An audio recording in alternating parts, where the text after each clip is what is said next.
Pour savoir ce qu'il y a à comprendre, Mario Dumont.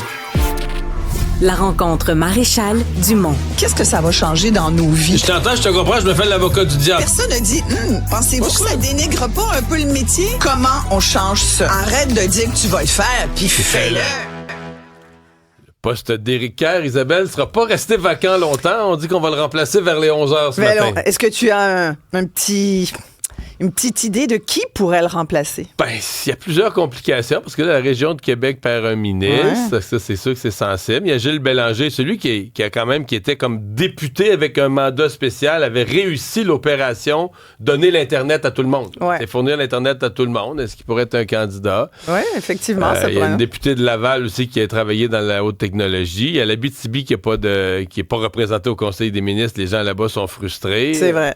Ça prend quelqu'un qui s'y connaît un petit peu quand même en technologie, même si, sincèrement, qui va vouloir reprendre? Oui, Éric Kerr avait C'était ça la nomination d'Éric Kerr, c'est qu'il venait du domaine de la sécurité informatique, il devait connaître ça. En même temps, tu te dis, le prochain qui va arriver, c'est quand même une patate chaude que ton PM vient de te passer. T'as comme pas le choix. Mais de toute façon, moi j'ai parlé à beaucoup de gens hier après-midi, évidemment, sous le couvert de l'anonymat. Personne ne veut parler officiellement, mais beaucoup de gens disent, ceux qui sont près du pouvoir et de la chose, ça clique, me disaient, ouais, mais en même temps, Éric Kerr, c'est comme s'il payait hier pour tous ces vieux dossiers. Oh ouais, il a comme traîné. Puis qui n'est plus vraiment aimé. Là, et puis c'est pour ça que quand t'es pas fin, à un moment donné, avec. Tu sais, c'est toujours une espèce de, vous pardonnerez l'expression, mais de give and take. Tu sais, faut pas trop varger sur son prochain quand t'es en politique. Je pense, Mario, tu peux en parler encore plus que moi. Mais tu sais, en même temps, tu regardes ça. Ouais. Puis moi, je reviens toujours au. Tu sais, quand on dit pourquoi il paye finalement, pourquoi sa tête a tombé, bon, après, est-ce que on l'a fait tomber, est-ce qu'il sait lui-même, je pense que c'était clair qu'il pouvait pas rester parce qu'à partir, tu sais, quand tu dis le matin, j'étais pas au courant, puis que finalement, il y a un document qui sort qui prouve que t'étais quand même un peu au courant, ça montre que ta job, tu l'as pas faite complètement.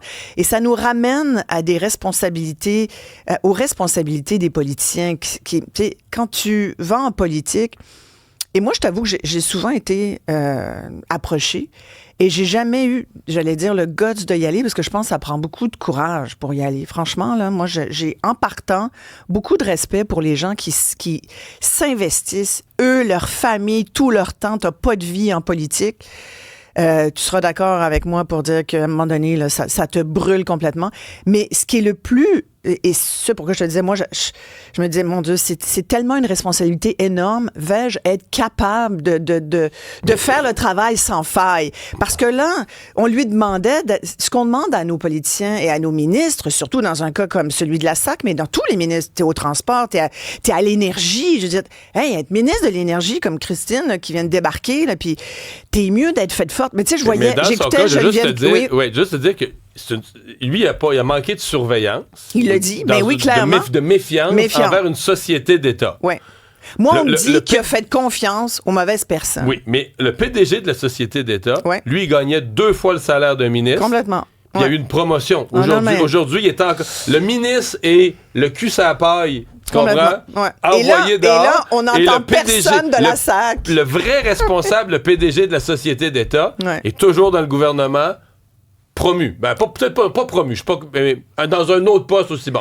Mais écoute, tu peux les enligner. C'est quand même beau être fonctionnaire. Là. Moi, j'ai passé beaucoup de temps sous les sous-ministres hier à savoir qui tire les ficelles. Tu sais, moi, je pense qu'on le sait. Les ministres, je pense que le mot, là, c'est... Le mot d'ordre, c'est les ministres passent, puis nous, les sous-ministres, on reste. Il y a des sous-ministres de carrière. Ils sont là depuis 20-25 ans.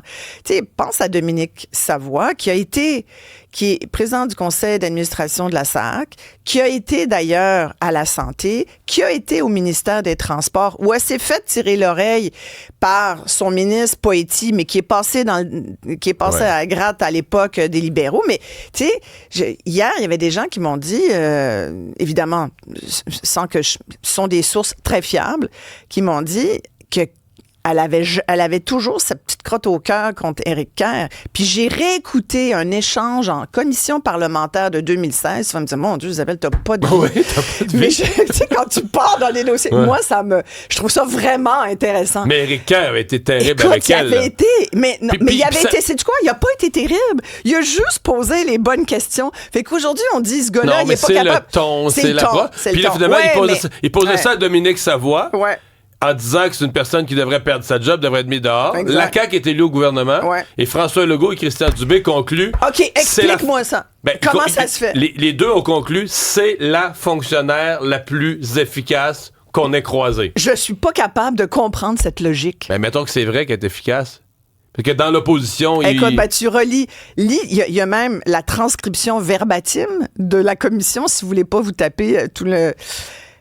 C'est quelqu'un qui a donc la capacité, je la connais pas cette personne, je me fie juste à ses réponses, l'art de maîtriser le je te réponds, mais je te réponds pas, là.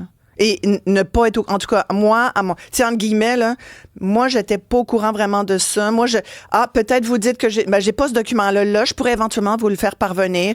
Oui, bon, donc, écoute, c'est du brettage, mais professionnel. Alors... Tu sais, là, tu reviens au dossier de la SAC. Elle a la réputation d'être toute une opératrice quand c'est pour faire marcher les affaires, là. Oui, mais il faut que les affaires marchent à sa façon. J'avais Robert Poetti cette semaine à l'émission.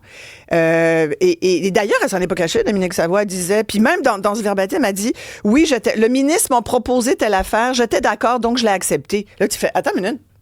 C'est-tu le fonctionnaire qui décide, puis le ministre propose, puis c'est la fonctionnaire qui dit d'accord, je vais l'accepter, votre proposition. Voyons, mais non, c'est pas des gens qui sont élus, tu comprends? Moi, je trouve ça étonnant. Non, t'as raison. Alors, là, bon, mais en même temps, et là, arrive ce matin un sondage, tout ça pour dire que ce bordel qui traîne, d'ailleurs, on le savait, le Journal de Montréal a parlé du bordel informatique depuis très longtemps, mais je veux dire, des bordels dans d'autres secteurs, là, au ministère des Transports. Mais l'informatique, c'est unique, là. L'informatique, c'est hors catégorie. Tu pourrais dire que la santé, tu regardes l'éducation, tu viens d'avoir Bernard Drainville, là, visiblement, la loi 21, que tout le monde veut tirer dessus au fédéral, peut-être même... Parce qu'elle va trop loin. Parce qu'elle va trop loin. Visiblement, la loi 21 n'est pas comprise au Québec. Alors, ça n'appelle qu'à... Elle va pas assez loin non plus. Mais la religion tu sais ce que ça veut dire? est rentrée dans les écoles, là, mur à mur. Là. Ça veut dire que nous avons des écoles religieuses au Québec, Mario. Nous avons des écoles religieuses. Et le mot retenir, le mot du jour, Isabelle, que je retiens de l'entrevue avec Bernard Drainville, du texte qui est dans le journal ce matin, c'est la peur. Mais la peur omniprésente. Exact, t'as raison. Le prof a peur d'enseigner, de parler d'homosexualité parce qu'il y a des élèves avec une religion, puis c'est que ça va se retourner, là, il y a peur du groupe. La directeur d'école, la directrice d'école a peur de faire appliquer la loi 21, peur de ci, peur de ça, peur de forcer qu'on applique le programme. Et tu sais qu'une société qui a peur comme ça, puis on parle beaucoup d'omerta, je trouve. Tu sais, moi, j'en ai beaucoup parlé, j'ai beaucoup utilisé ce mot-là cette semaine, l'omerta, c'est-à-dire c'est la même famille, l'espèce la peur, de loi l'omerta. du silence est nourrie par la peur que tu viens de décrire.